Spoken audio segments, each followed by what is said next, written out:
Hello बच्चों, आज मैं आपको तेनालीराम की कहानी और उनके जीवन से जुड़ा हुआ एक बहुत ही प्रसिद्ध किस्सा सुनाने वाली हूँ। किस्सा क्या होता है? एनेक्डोट्स, यानी कि बहुत ही मज़ेदार बात आपको बताने वाली हूँ। तो आपने तेनालीराम का नाम सुना होगा, तेनालीराम के जीवन पर आधारित किस्से भी सुने होंगे और उन किस्सों पर आधारित कार्टून फिल्में तो आपने देखी ही होंगी। तो बच्चों, क्या आपने सोचा है कि कौन थे ये तेनाली, कहाँ रहते थे और क्या करते थे? चलिए इनके बारे में थोड़ी सी और जानकारी प्राप्त करते हैं। बच्चों, आपने अपने पुराने भारतवर्ष यानी एंशिएंट इंडिया के बारे में सुना होगा कि उस समय हमारे देश में बहुत से राजा महाराजा हुए हैं और उनमें से एक बहुत ही प्रतापी यानी बहुत ही लोकप्रिय, बहुत ही पॉपुलर और बहुत शक्तिशाली राजा थे और उनका नाम था कृष्णदेव राय। और ये विजयनगर साम्राज्य के राजा थे। और विजयनगर साम्राज्य में एक छोटा सा गांव था, उस गांव का नाम था तेनाली और तेनालीराम इसी गांव के निवासी थे और उनका असली नाम था रामकृष्ण शर्मा।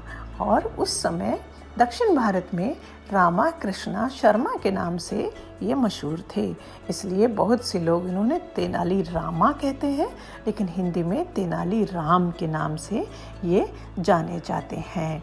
तो ये क्या करते थे बच्चों?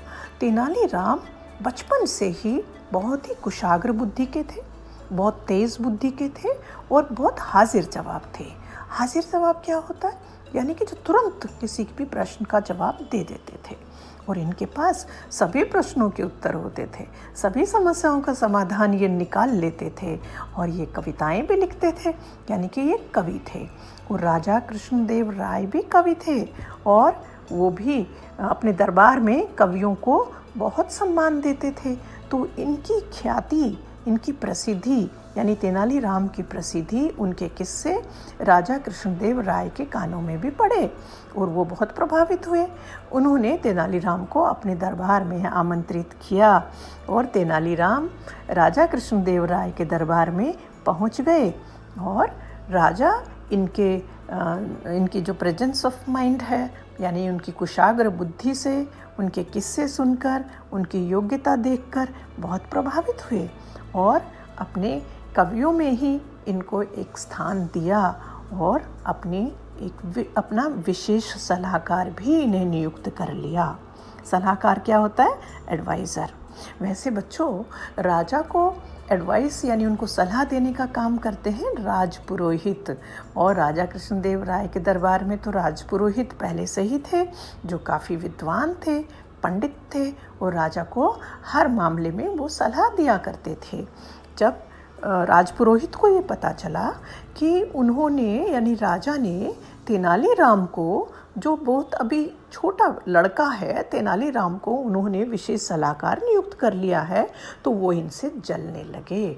और जो राजपुरोहित और उनके शिष्य हमेशा यह कोशिश करते थे कि किस तरह से तेनालीराम गलती करें और राजा की ओर से उसे दंड मिले, लेकिन तेनालीराम हर बार अपनी सूझबूझ से, अपनी कुशाग्र बुद्धि से या अपनी हाजिर जवाबी से बच निकलते थे और राजा को बहुत प्रभावित करते थे।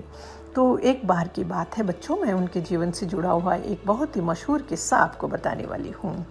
तो एक बार की बात है कि राजा ने अपने दरबार में सभी दरबारियों को बुलाया और तेनालीराम को भी बुलाया। तेनालीराम वहाँ उपस्थित थे और राजपुरोहित भी वहाँ उपस्थित थे, उनके शिष्य भी वहाँ उपस्थित थे। तो राजा ने एक प्रश्न पूछा कि तेनालीराम, क्या तुम बता सकते हो कि हमारी राजधानी में कितने कौवे हैं? तो तेनालीराम ने कहा, जी महाराज, मैं बता सकता हूँ, हमारी राजधानी में कितने कौवे हैं।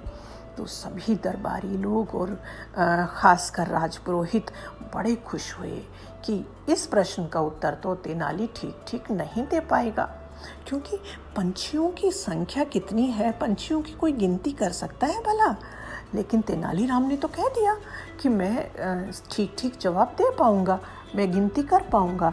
तो राजा ने तेनालीराम को कहा, ठीक है, 2 दिन बाद आप दरबार में आए और फिर हमें बताएं कि हमारी राजधानी में कितने कौवे हैं।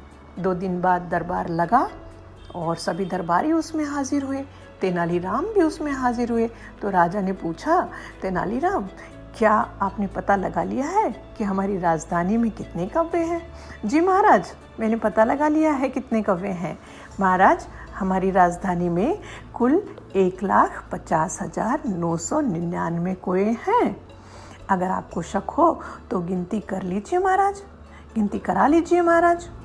राजा ने कहा कि सोच लो, अगर कम या अधिक निकले तो आपको दंड मिलेगा।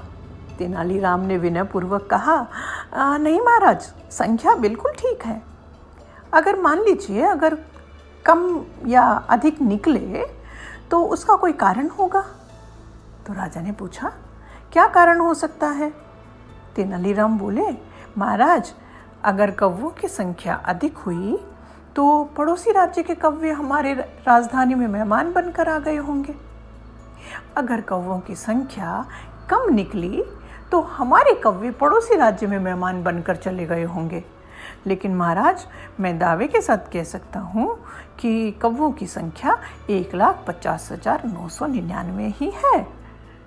और तेनालीराम के जो विरोधी थे उनकी मुस्कान गायब हो गई और राजा के चेहरे पर मुस्कान खिल गई। और राजा तेनालीराम के इस उत्तर से बहुत प्रभावित हुए। तो तेनालीराम इस बार भी बच निकले। तो बच्चों, ये थी हाजिर जवाबी और ये था तेनालीराम का तर्क। इस तरह से वे अपने उत्तर से सभी को चुप करा देते थे। तो ये था किस्सा। फिर हाजिर होंगे किसी और किस्से के साथ। धन्यवाद।